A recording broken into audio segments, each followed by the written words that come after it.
பிரச்சனையே இல்லாத வாழ்க்கை. இந்த பிரச்சனையே இல்லாத வாழ்க்கை யாருக்குமே இருக்காதுங்க. அது எவ்வளோ பணம் வச்சிருந்தாலும் சரி, எவ்வளோ படிச்சிருந்தாலும் சரி, எவ்வளோ பெரிய புத்திசாலியாக இருந்தாலும் சரி, அனுபவசாலியாக இருந்தாலும் சரிங்க. பிரச்சனை இல்லாத வாழ்க்கைன்றது யாருக்குமே இருக்காது. இன்னும் சில பேருக்கு பார்த்தா பிரச்சனைகள் அதிகமாக தான் இருக்கும். கொஞ்சம் பேருக்கு 1-2 பிரச்சனை இருக்கும், அதெல்லாம் தீர்த்துடலாம் அப்படின்னு.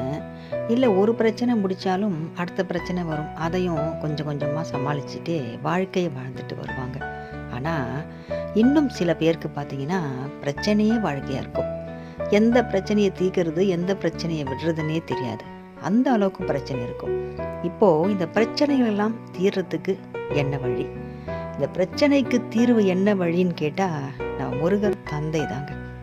முருகா, எனக்கு இவ்வளோ பிரச்சனைகள் இருக்குது, எனக்கு இந்த பிரச்சனையை தீர்த்துவை, அந்த பிரச்சனையை தீர்த்துவைன்னு நம்ம கேட்கவே கூடாது.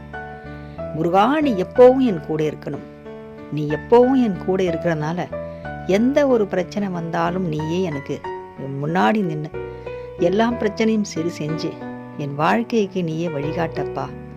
எப்போவுமே நீ என் கூட இருந்தா எந்த பிரச்சனையும் என் பக்கத்துலேயே வராது, நீயே எல்லா பிரச்சனையும் பார்த்துப்பேன்னு சொல்லி அவர் மேலே நம்பிக்கை வச்சு நம்ம முருகனையே கேட்கணும். முருகா, நீயே என் கூட இருக்கணும் அப்படின்னு நம்ம முருகனையே கேட்கணும். அப்படி நம்ம முருகனையே கேட்கும்போது, முருகர் நம்ம கூட இருக்கும்போது நமக்கு எந்த பிரச்சனை வந்தாலும் முருகர் தந்தையே பார்த்துப்பாரு. நம்ம இந்த பிரச்சனையை தீர்த்துவை, அந்த பிரச்சனையை தீர்த்துவேன்னு கேட்டோம்னா நமக்கு அடுத்த பிரச்சனைகள் வந்துட்டே இருக்கும். அப்போது ஒவ்வொரு முறையும் நம்ம போயிட்டு முருகன் கிட்ட போய் முறையிட முடியாது. அப்படியே நம்ம முறையிட்டாலும் நமக்கு இருக்க பிரச்சனைகளை மட்டுமே முறையிட முடியும்.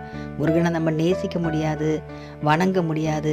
கோவிலில் போய் நின்னாலும் சரி, வீட்டில் முருகன் படத்துக்கு முன்னாடி நின்னாலும் சரி, நம்ம பிரச்சனை தான் கண்ணுக்கு முன்னாடி வரும். அதனால் நம்ம முருகன் தந்தையை மனப்பூர்வமாக ரொம்ப உள்ளம் உருகி நேசித்து நம்ம வணங்க முடியும்னா பிரச்சனை எல்லாமே முருகன் பார்த்துப்பாரு அப்படின்னு ஒரு நம்பிக்கை நம்ம வச்சா மட்டுமே நம்ம முருகனை முழுமையாக வழிபட முடியும். அதனால தான் முருகனையே நான் கேட்கணும்னு சொல்கிறேன். முருகர் தந்தை நம்ம கூட இருக்கும்போது அது ஒரு பிரச்சனை இருந்தாலும் என்ன, நிறைய பிரச்சனை இருந்தாலும் என்ன, கடல் அளவு பிரச்சனை இருந்தாலும் என்னங்க, முருகர் தந்தை இருக்கும்போது எல்லாமே நமக்கு கடுகு மாதிரி தான் தெரியும். ஏன்னா இந்த உலகத்தில் முருகனை வழிபட்டா எல்லா தெய்வங்களுக்கும் நம்ம வழிபட்டதுக்கு ஒரு சமம். முருகர் ஒருத்தரை நம்ம வழிபட்டாலே எல்லா தெய்வங்களையும் நம்ம வழிபட்டதுக்கான பலன் நமக்கு கிடைச்சிடும். வெற்றிவேல் முருகனுக்கு அரோகரா.